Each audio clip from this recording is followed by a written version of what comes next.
know you've got a special treat this week. Not everybody gets this, but you've got a presentation from Josh King, who's working at GKN, and I think he's going to tell you everything, so I'll just let him carry on. So Josh from GKN. Yeah. Can I plug this in? Oh, sorry, yeah, plug it in. I plugged mine in. Do you want to? I'll just take that out. You can plug yours in, yeah. Just I copied the stuff on there in case you need it. Should be all right. Is it for PowerPoint or something? Yes. Yep. That's mine. He's going to tell you all about the screw application and you all working on. And GKN Germany. Okay, I'll leave you to it.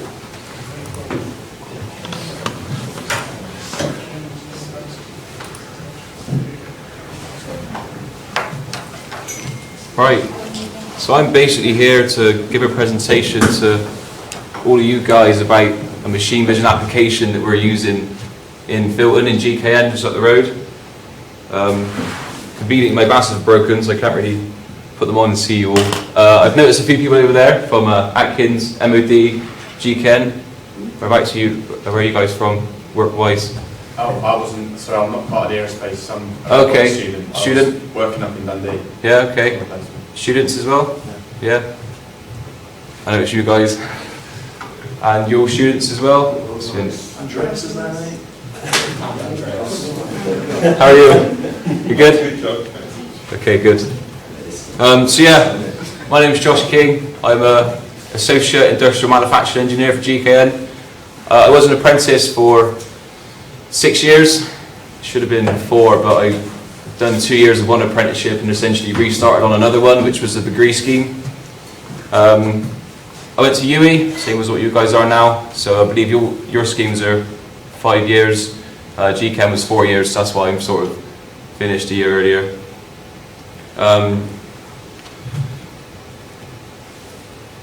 Just go through the contents of what is going to be in the presentation. You can hear me, yeah? Where's the microphone, Tim? I think it works anyway. Yeah. I think it hears. So the first few slides are just a bit about GKN, just so you get to know the company, what we do, where we're based, and then more so in what we do in Filton in the southwest. The next few slides after that are the first application of machine vision, which is automated inspection. The slides after that are the second application, and for automated tool balancing, which is what your coursework is based around. And then the last few slides are just questions. So if you have any questions, save them to the end, and we'll pick them up. So GKN, this is our global footprint around the world. We are a Tier 1 supplier of aerospace systems and components. We have over 15,000 employees across 38 manufacturing sites over the world, over in 12 countries, and 90% of the world's aircraft and engines have our components in them. So there we go, there's the map. So you can see we're quite dominant over in America, 15 sites, 5 in the UK, 3 of those are in the southwest, around Bristol, and then sort of dotted around Europe as well, Norway, Sweden, Romania, Turkey. A few sites in India, and also China, and one down in Malaysia.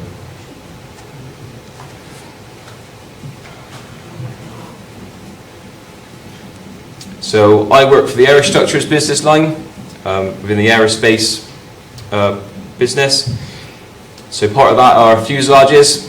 So we design, develop, certify, manufacture and assemble metal and composite fuselage structures. So this structure here, which is on the board, is for a Honda jet. It's like a little business jet, 5-6-seater aircraft. Empennage as well. So we manufacture the tails using lightweight thermoplastic composites. This is for a G650 jet. Again, very similar to the Honda jet, the small 6-7-seater business jet. And we've got wings. So this is where I specialise in wings, and also Filton as well. So we manufacture wing components, control surfaces, and also deliver major and sub-assemblies of these structures to Airbus is our predominant customer. Nacelles and pylon, so this is the section that holds on the engine. So we design, develop, manufacture, assemble and certify nacelles and pylons for turbofan and turboprop engines.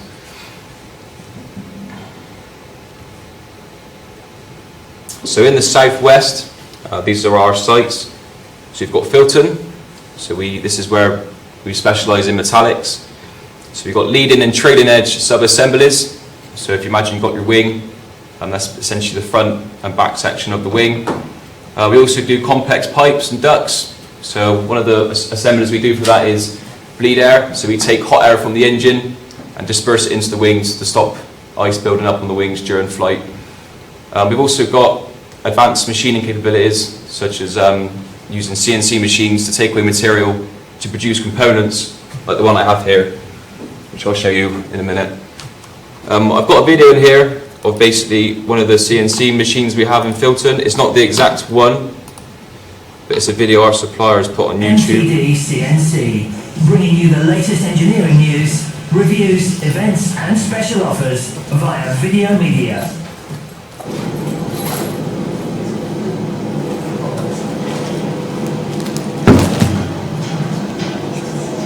So Mark, this is the atmosphere, let's walk inside the whole plan.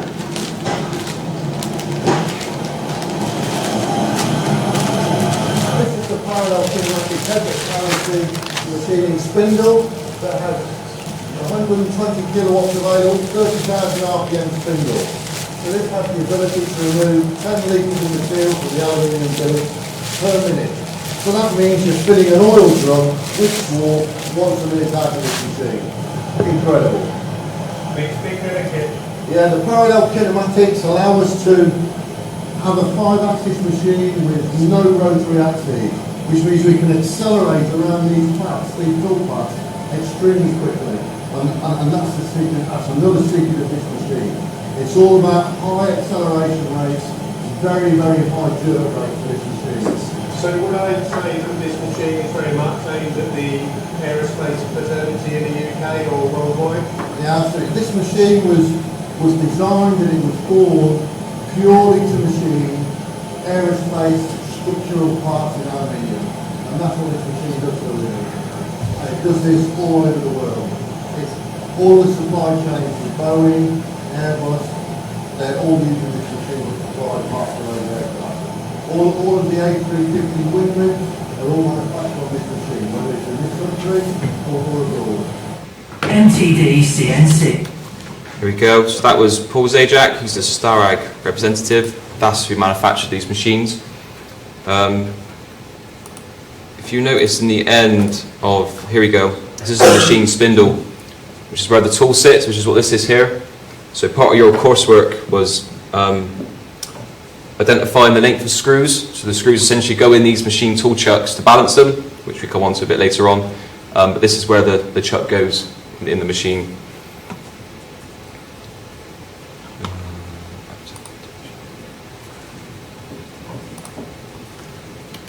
And then our other site is Western Approach, so they specialise in composite manufacture. So one of them is AFP, which is Advanced Fibre Placement. It's basically, if you've done composites in college, you might have used like peels of pill ply as well, whereas this actually lays it up fibre by fibre using a machine. Another thing we do is then, once that's cured in the oven, is we drill it, and then we also do pre-peg layup for the smaller sub-assemblies that we do for them as well, for Airbus as well. So this is the video of an AFP machine. It's not our exact one. Flashlight can burn through anything. This is an a admiral. military flashlight. It's basically a lightsaber up there.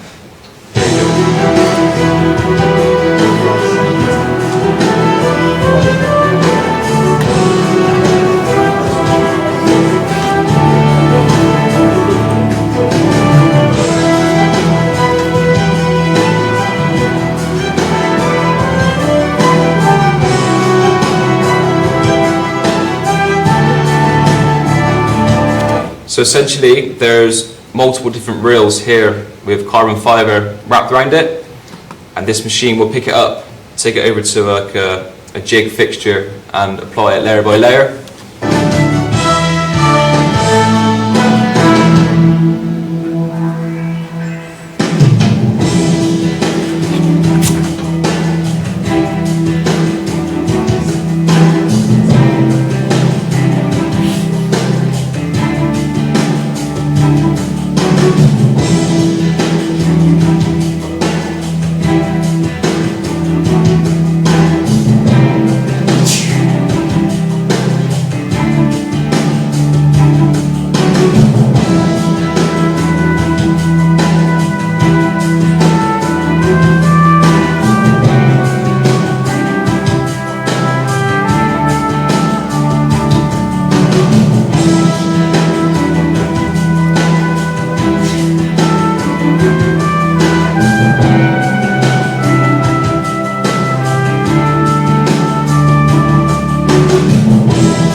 So that's essentially all that happens. That video is on a fuselage section, so this is actually creating a fuselage for a Boeing, I believe. But what we do in Western Approach, oh no it's not, it's for A350, there you go. For what we do in Western Approach is spars for the A350 and A400M. And then on to our last site in Bristol, which is the GTC, which some of you guys might have been there. Did you go there with Western? No? So Western College have like a section in there that they send their students now to go in there and sit in like lecture halls like this and take lectures and lessons. So it's essentially a collaborative workspace between universities, GKN, Catapults, partners and organisations, as more of a development space as opposed to a manufacturing area like the other two sites we've got. This picture in the top right is from Vertical Aerospace. So they actually assembled the Vertical Aerospace first demonstrator in the GTC, which was quite interesting to see. So now we move on to the first application, which is automated inspection. So this is like a process flow here on the left, where we start off with machining, we then check the components, treat them, paint them and ship them out. So in that process, this is where this automated inspection fits in. So this first video is non-touch scanning of a rib. This is actually from our facility in Filton. So it uses, this particular scanning head uses a red laser scanning line to essentially inspect the component. So instead of standing there with like a vernier caliper and a ruler, this will scan it for you and give you a data cloud which you can then take values from.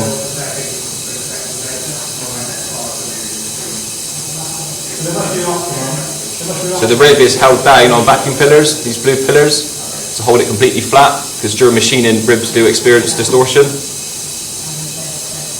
And this scanner is tracked by a laser tracker, which it turns to in a minute.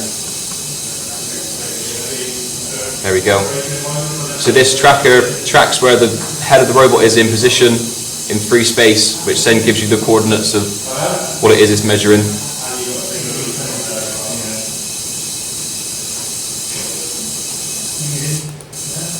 And then the second example of automated inspection is using a CMM. Now this doesn't use machine vision, but it's still something we're doing as part of automated inspection.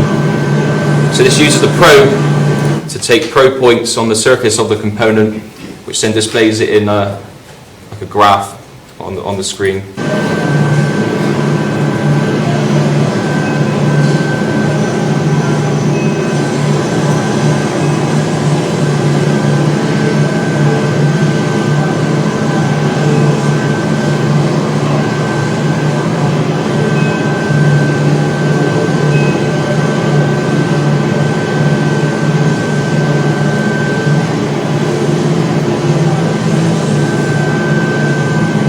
There's the screen there. So each one of these points, these blue points, is a value that's been measured.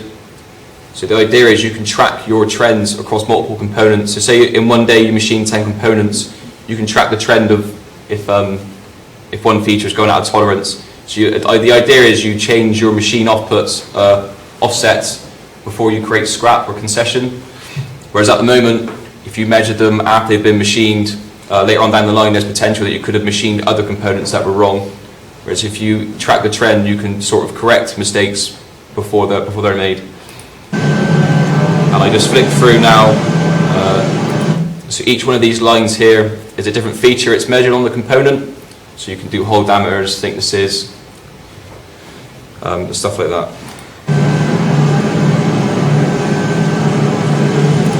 As you can see, it even gives you where they are in tolerance. So they're all green. If they're out of tolerance, they go red, but we don't produce scrap. There we go. So the benefits of that is delivery of accurate and reliable results, trend analysis, and SPC, which again is machine feedback to make sure you're not producing scrap on the machine. And if you're doing this automatically as opposed to manually, you can redeploy your workforce elsewhere to add value into other areas of business. The purpose of both of these projects is to remove the manual requirement of inspection. It also enables you to capture data of all critical features. It also, I haven't had this in there, but it removes the operator input. So if I'm measuring a feature on a component and it's slightly over, as an operator you might pass that, whereas on this it's very black and white, it's either right or wrong, so it removes that operator judgment. It also reduces the inspection process time, so the bottlenecks we have at CAD inspection areas are eliminated by doing it automatically. These are the developments we've made in the recent months. So this is more focused around the scanning technology. So when you scan a component, it gives you a point data cloud at this picture here in the top left, which you can then use to go and measure features from. So the component, because it's quite shiny, as you can see from this one here, it reflects a lot of light. So initially we were using red light to scan it, which gave a lot of problems because of the reflectivity of it. So we've also done tests with spraying it with like a component spray, anti-reflective coating. There's quite a lot of issues with that, because then you've got to go wash it off after, and there's extra process time and money you're going to put into cleaning it. We've also tried a painted rib and a shot peened rib. Does anyone know what shot peening is? Yeah, similar to sandblasting. So essentially adds like a compressive strength to the component, stop it from fatiguing stuff over time. We don't do that, we send it off site and someone does it for us and we get it back. From the last video you've seen there was vacuum pillars, which is what we currently do. We've also tried leaving it unconstrained. If you leave a component unconstrained, you've got like a bow in it because of the stresses it's under during machining. So we've opted in for this vacuum pillar option, and also a rotation table. So this image in the bottom left was from when we went to Germany, and we looked at a different system from a German company, and they actually mount it on a turntable so you can access all sides of the component. But it was quite expensive, so yeah, can't see us getting that. And the technologies we've tried, so we tried red light, which was the video you've seen just a minute ago. We've also done blue light research because it's less reflective, so different wavelengths of light reflect differently from the component, which is quite interesting. And this system in the bottom left uses photogrammetry and optical fringe projection. You can sort of see the fringe patterns on the component. Now on to the second application. So this ties into your coursework that you're doing. So again, on the process here on the left, it fits into the machining of the component. So initially, components come in as a raw billet, which is what this is here. It then goes through a machining process, which gives you your component, which is the rib here. And it does that using these machine tools. Now, these machine tools spin at quite high RPM, 20,000 plus, because this enables high removal rates from your billet. So here's just another video, which basically shows a rib being machined at a facility from Chem CNC. So again, it's not one of ours, but it's very similar to what we do in Filton.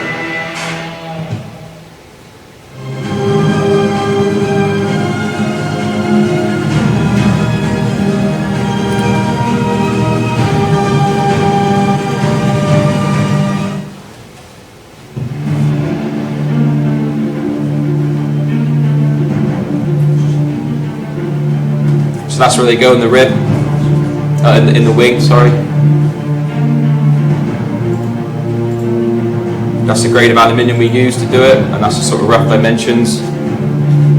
So that's one side of it, which is completely flat on the main surface, and the other side has different features within it, which you'll see in a minute.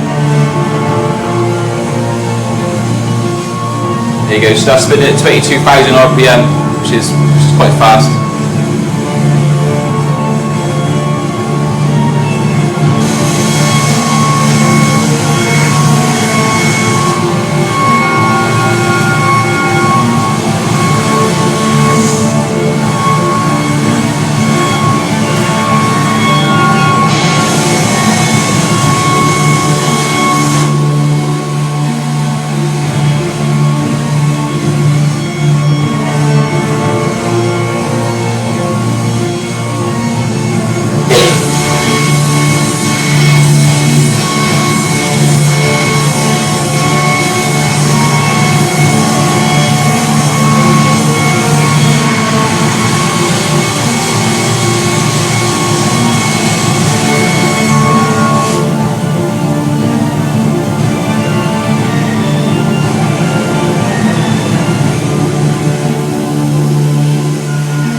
So yeah, this side here is flat. The other side is the back milling, which has these other features within it. Basically adds strength to the rib.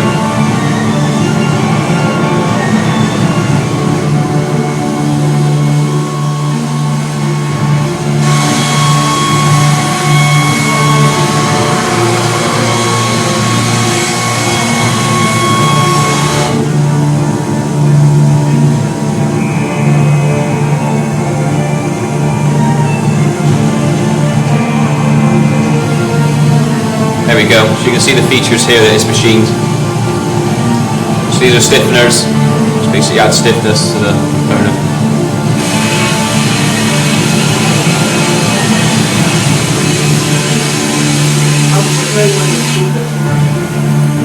How does it know when the bit's broken? So in our machines we have torque and force sensors. So if anything breaks, it calls up on the machine. It's the same as it would otherwise be. It's not like the same torque value that you would expect. Yeah, so you'd see a spike as we track all like these metrics. Also as well, when these tools go into the machine, there's a little chip on here called a ballast chip. So this will only have a use lifespan of, let's say, 400 hours. So every time that goes in the machine, it'll scan the chip and a stopwatch is started. So that's used for like 3 hours. When it comes back out, it'll scan it again, and that life has been decreased. So when it gets down to its like near end of life, that's when we go and reset it. So we've worked with these machine tool suppliers to understand when these tools are likely to break, based on sort of data that they've collected over the machining period they've used it for, and then we program that into the chip. But another thing is as well, this method that they're using, they're machining the component lead down. Earlier on in the video you've seen there was a lot of coolant almost like flooding the component. In Filton we machine these components upright, so it lets all the swarf drop off as well, which is it's a much more better method for recycling swarf and stuff as well.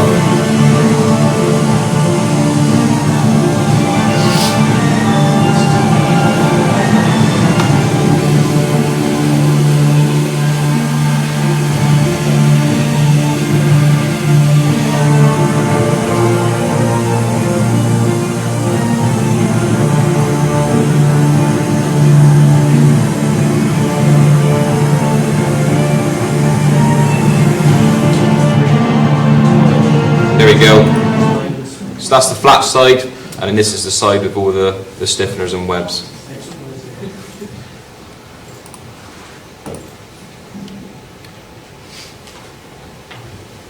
So now we're looking at the tool imbalance. So if you imagine you've got your rotating tool in the machine that we just seen. When your center of gravity, which is this S location here, is offset from your rotation axis, that's when you're going to create vibration. There's a lot of problems with vibration, so it gives the components a poor surface finish, which means you need to then go and polish them, which adds a lot of time and money into your process, which isn't really necessary. It wears the tools a lot more, so you need to replace them more frequently, and also it wears the spindles a lot more in your machines, so you need to update your machines a lot more, maintain them a lot more. There's a lot more cost to that. So having poor vibration means you need to have your extra processing, more tool costs and more maintenance costs.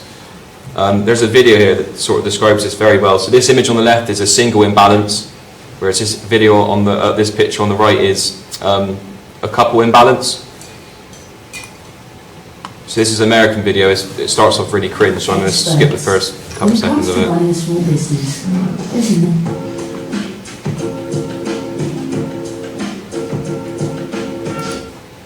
This purchase.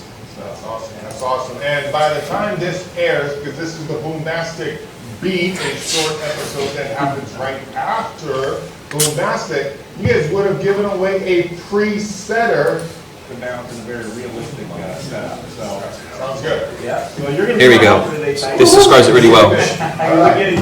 So this little demo, Titan, is the CNC machine. Here we go. So what we have here is just basically two wheels. We're going to spin it. And as you see, it's nice and stable. So again, Titan's arm is the machine tool spindle. This would be the cutting edge. And as you see, it's running very, very true, very even. So all I'm going to do, Titan, is add 30 grams of mass here to this wheel and spin it again. So that's your single imbalance. See that's essentially the vibration that the machine will experience. Surface finish issues, cutting tool life, maybe part tolerance issues if you're cutting oversized. So what do? They slow it down. Now it's pretty stable. But the problem is you're giving away productivity. So it's even more pronounced in some examples where you might have an extreme unbalance in two different planes. There you go. That's your dual unbalance. So in order to correct that, you either have to remove the mass or add mass to bring it back to a stable position. And now, again, we can run fast. So now you're running fast. There's no movement in the spindle. Because really, if you have vibration, if you have unbalance, there's only two places it can go, up into the spindle or down onto the workpiece. So the real payback, again, back to that word productivity, is to be able to make sure you're getting the maximum out of the machine tool that you can get by running as fast as it's capable of running. You guys have the problem-solving machine over here. That's right, Titan. So yeah, we'll show you. So if you notice, he said you can solve it by adding mass or removing mass. So what we currently do is essentially add mass to the chuck. So this is an example of a chuck that we have here with no balancing screws in it. So notice here at the bottom of the base, there's no screws. It's a bit hard to see, but there's no screws currently inserted into this chuck. So what we would do is we'd put it in our balancing machine here, which spins the tool.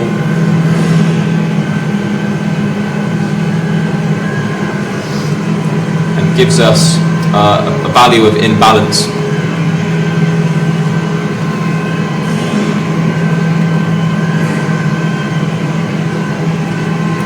So the total imbalance is 2.2 grams per millimeter, and then you would insert a set of screws in the X and Y direction to essentially bring the tool back into balance.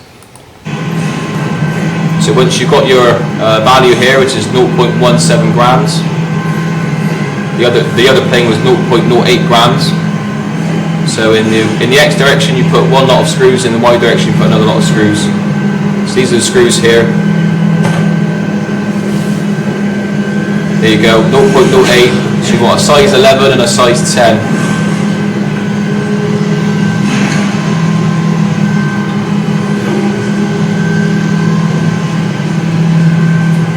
There we go. So your size 11 goes at the front, and your size 10 goes 180 degrees on the other side.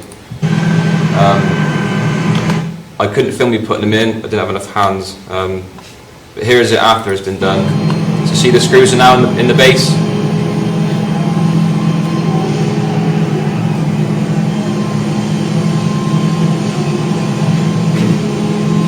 once that's been set, we run the sequence again. If I just come back to this video a second, see this little graph we have here? This basically shows the imbalance within the tool. So notice now once it's been balanced, the graph should be green.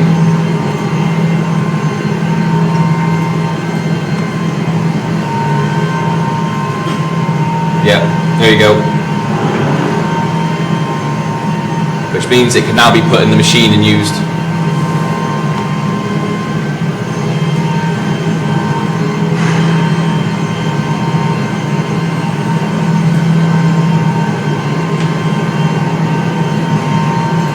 Yeah, oh, and then the thumbs up.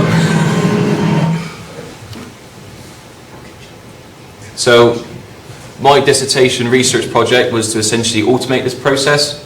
So I used a cobot to pick up these screws instead of me doing it, to insert them for me. So here's the cobot now picking a small screw, which then comes down and inserts it into the chuck.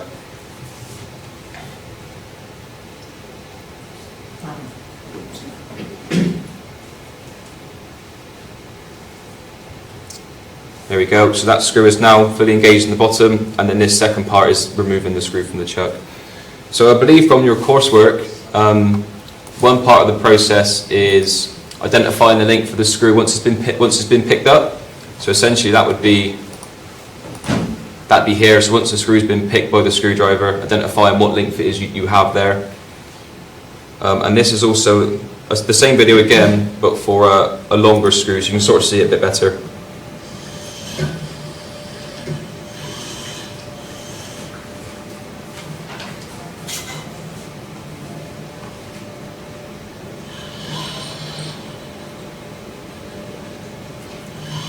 There we go, so that's been inserted, and now this is removing it.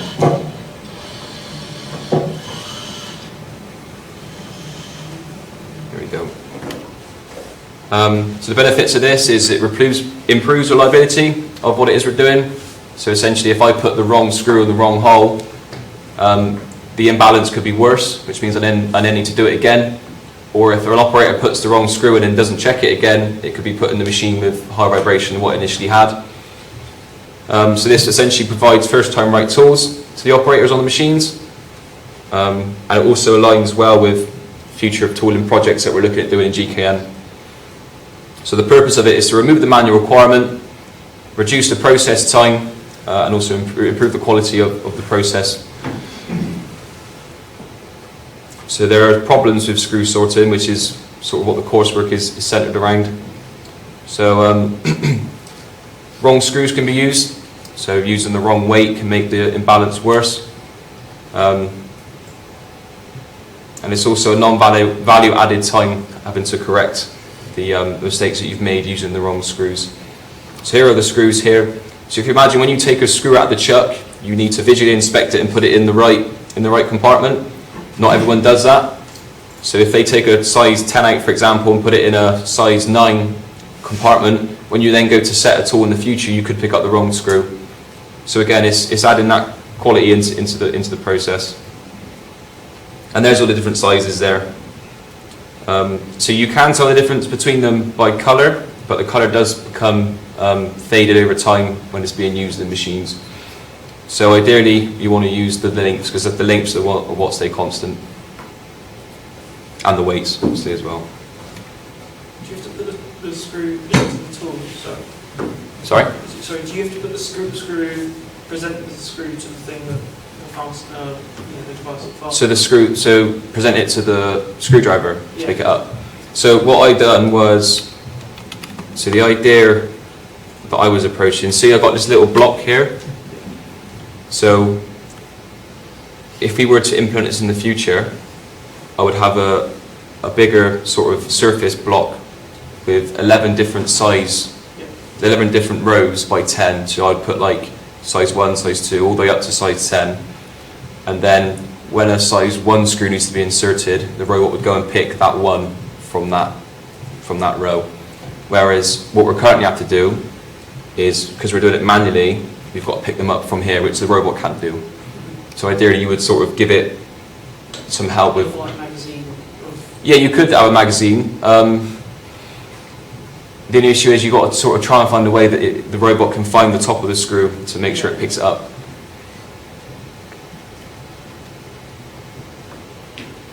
So how will the coursework help solve this problem? So the code that you guys are writing will sort the screws based on length. Obviously in this example I showed that it was on the end of a screwdriver bit, which is the end scenario, but in your scenario I think you're just going to take pictures of them under a light. That's correct, isn't it? Yeah. There was additional section on there which was to identify thread damage. Is that right as well? Yeah. So sometimes these screws can become cross-threaded when they're inserted into the chuck multiple times or incorrectly. So another step is to also identify any damage to the thread. Yeah, I mean that in relation to the backlighting, you can't really see the thread, but that's why the front lighting might give you further information. So that's something to play around with, try and front lighting as well as the backlighting. So the end goal would be to install a system into the automatic robot process that I developed in my dissertation. So essentially once that screw has been removed, after this here, see how it presents it again? So essentially this robot would then move into front of a camera which would tell you what length the screw is before going and putting it in the right compartment ready for use in the future.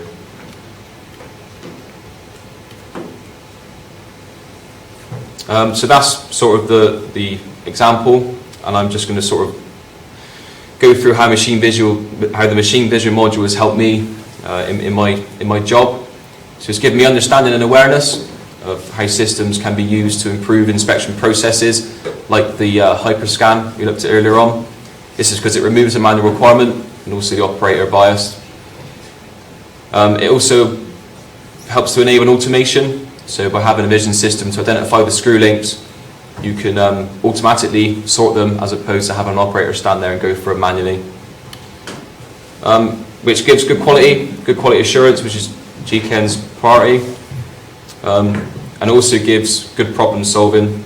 So when we went to Germany to look at the system over there, I was able to use concepts that I learned in machine vision to apply to what it was they were trying to show us. Also improve the current system we have. So the system we have in GChem, which uses the red light, I was able to understand how it scans the component, how data is captured, and then sort of consult on how to make our results more better and more reliable. And it's also allowed me to look at multiple solutions across the vision systems we've looked at, identify the best one, and also compare them across the technologies with the knowledge that I learned from this module. That is it. Is there any questions from anyone or anything anyone didn't understand that needs doing again? Let's have a little bit of applause.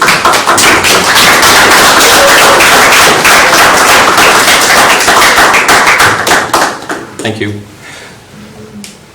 No? Will? Sorry. Why have you got to inspect the length of it? Why can't you just do the weight? So the length is the same, but the weight could change. So you mean? Yeah, when you're inspecting the screw, would it not be a better metric to measure the weight of it? So you could inspect the weight. We have got a little set of scales that we do, but the idea is, if you wanted to inspect the weight, you'd have to pick the screw up after it's been taken out, and then discharge it on a pair of scales, essentially. Yeah. Unless you get a really sensitive force sensor in your screwdriver, which I don't think the collaborative robot has that available. So if you imagine if you discharge it on a set of weights, and say that's a size 10, it's then difficult to pick it up from where you left it, stood up. So the idea is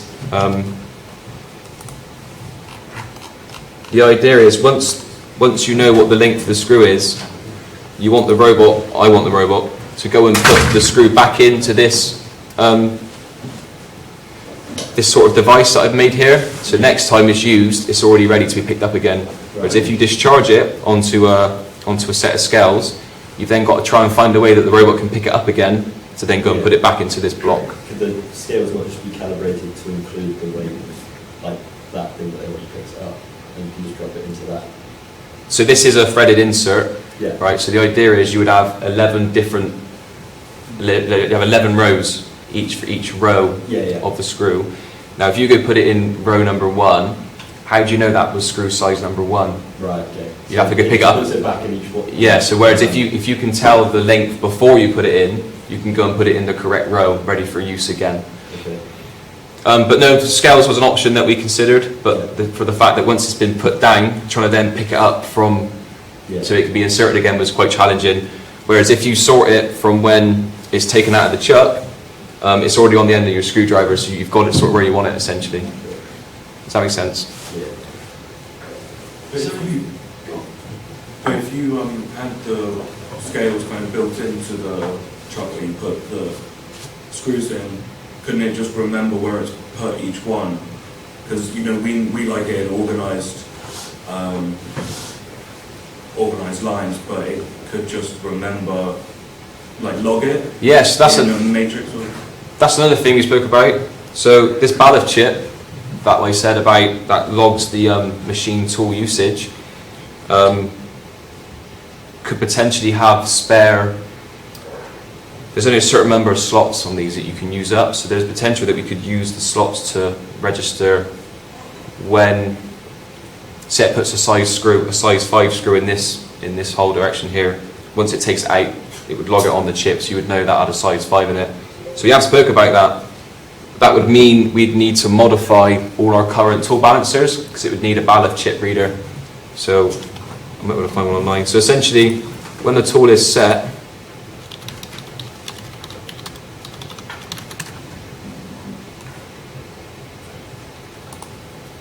there's like, here we go, so this, that's the image there. So see this device here, this comes in and reads the chip. So we'd have to retrofit and install them on all of our balancing machines, which is quite an expensive option. But again, it is an option that we could consider in the future. But for my dissertation, it was more feasible to do the removing using a robot. How's the screw retained in the screwdriver? Like when it pulls it into that sleeve? So when you present the screw to the camera, does it need to be vertical or horizontal? So it could be. So in this example here, when it presents it, it's sort of at a slant, but you can program the robot to come in at any sort of horizontal or vertical angle. And then also, do you use any Loctite or like grease on the threads, or is it just? No, it's done into. It's hand tight, so it's about. I think when I was doing my dissertation, it was like 1 Newton meter. Didn't do it a lot, but there's no Loctite or anything used on them. And really inconveniently, all the screws are slotted head. So there was an issue that I faced with when the screw was picked initially. It was sort of off at that slant. Yeah. That's why this red cap, I 3D printed that red cap. So when it was picked, it picked it concentric, rather than at an angle. Yeah, like a flat head essentially. Yeah, you might be going to hexagonal. Yeah, we're trying to go to hexagonal, so you wouldn't get that problem with it so much. Yeah, and plus hexagonal heads self-center, so you can always make sure you're going in the center of the hole, whereas the flat head doesn't always do that. When it moves out, I'm thinking about like when it presents it to the camera. Is it just magnetic? Yeah, so it's magnetic on the end. So all the screws are magnetic, and so is the drill bit on the end. So when it presents it to the end,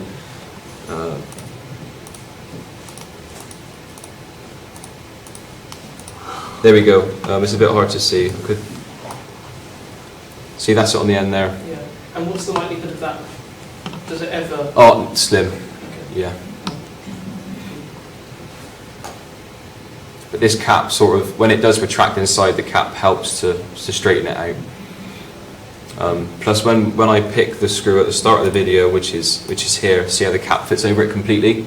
So when it does get retracted into itself, it's aligned.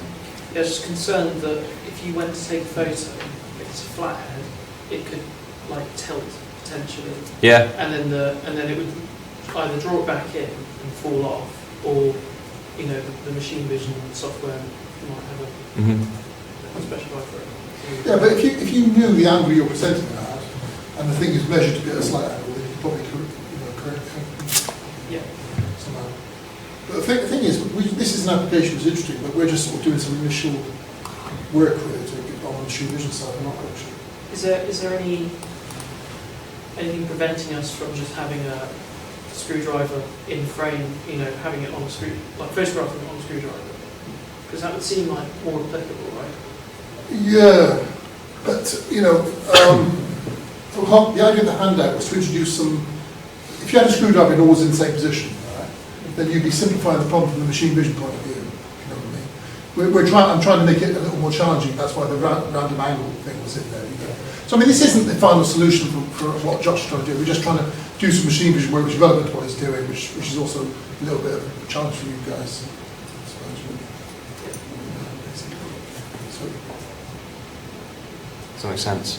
Yeah. But we are trying to look at going to using hexagonal heads, Yeah. or potentially torques, because these slotted heads are like not very good to work with. And I don't know if you can see, but in the kit they give us, oh, that's not a picture of it. So in the bottom right, there's this little screwdriver which is not really good at all, especially when you've got some of your screw holes going at like 0 degrees to the chucks. It's really hard to sort of get them in there.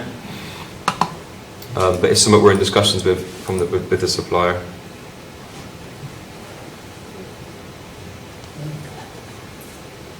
Is there anything else? No? Good. Yeah. Yeah, that's great. That's fantastic. Is there any other questions generally for Josh? The GKN only supply aerospace sector? So there's like multiple GKN branches. So the branch that I work for is aerospace. We've also got like GKN driveline. We supply like a lot of engine components for cars. We've got GKN powder metrology. We do like 3D printing stuff. I think there's one more. So that'll be a yes. Yeah, there is. There's quite a few. But this map that I showed you at the start is just aerospace. Oh, okay. So the driveline would be, I think driveline's bigger than aerospace. Yeah, okay. But GKN used to be the biggest British engineering company, I think. Yeah. I mean, it may well still be. Well, they still can't. They're still a big operation. Nowhere. Yeah, nowhere is it? It used to be sort of faster, that's the problem. Right, any other questions? What you guys, just before you leave, that's a fantastic, I think, context that Josh has given us there. But what you guys need to do is get into the lab. Has anybody, I mean, Ross has got into the lab, right? But has anybody else got into the lab? Yeah, you know, just get in there, get your hands on it and start playing around with it. All right, send an email to Andy. That doesn't work, don't see it. Is he in today? He's usually down there. Where have you response to your email? Yeah, he doesn't reply to my But I think this is really exciting. This is a new development. Thanks so much. Okay, I'm just going to take Anybody got any other questions about the assignment or the exam? How's the problem What's that? The doors. it's up to me. The bow and door problem. Oh, sorry, right, yeah. The door, we can ourselves this door, right? But we want to get some spray paint, me and Andy, and we went outside and started spraying. So we fixed the problem with the door. So again, the best thing to know, and Andy's rigged up an Azure Connect camera, which is fantastic. But I sent a link with an announcement, some background information on how to get the thing working. Okay? But I think in the assignment, with Josh's screws, it's very prescriptive. Right? When it comes to the door, you can do everything, as long as you do what's asked for in your handout. How you approach it is the angle you want it out for, the rest of it. But the idea behind it is that the door's not, the technicians put a big bug in it, meant to be simulating a bird in that. And it's meant to be like hard to see. It is pretty hard to see for the human eye, or for the 2D camera going to Azure. The 3D will give you that bump detail, which you can then make it more obvious. This is what they do, you know, EasyJet, what I do this. So you have a play around with the door as well. Well, if you guys haven't got any more questions, then we'll call it a day, and we'll see you next week. Thanks a lot to Josh. That's fantastic.